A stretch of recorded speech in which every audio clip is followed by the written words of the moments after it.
Благодарам. Почитувам председателя на собранието, почитувам председателя на владата, колеги пратеници, господине Николов. Ајде да бидеме реални.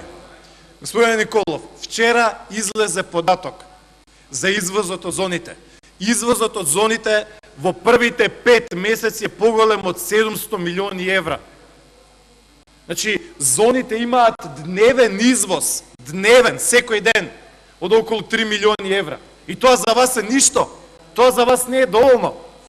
Значи, господин Николов, замислете каква ќе беше состојбата во Македонија, да ги немавме отворено овие 50 фабрики, 50 фабрики кои што се отворени изминативе неколку години.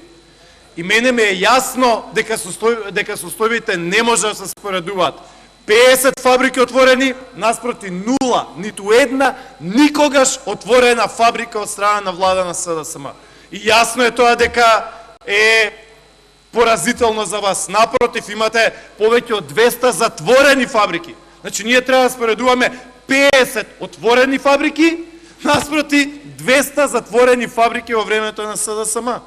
Господин Николов, ако зборуваме за економијата на Република Македонија, ајде да ги погледнеме бројките, ајде да ги погледнеме постигнувањата. Конкретно, еве, например, Грција.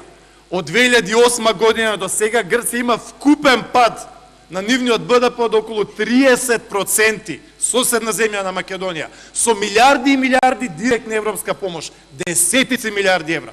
За разлика од Грција, која што има 30% пад на БДП, Македонија има 30% раст на БДП во истиот период. Ајде да ги погледнеме пензиите. Во Македонија, за време на Ставрески како министар за финансии, пензиите се зголемени за 70%. Македонија има поголеми пензии од Бугарија, која што е членка на Европската унија.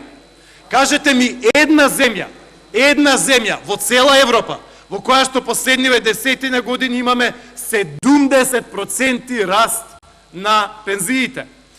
Кажете ми исто така, еве, например, да ги споредиме извозот од Македонија. Минатата година, 2015 година, Македонија има 4 милиарди долари извоз. За споредба, Албанија има 1 милиарда долари извоз.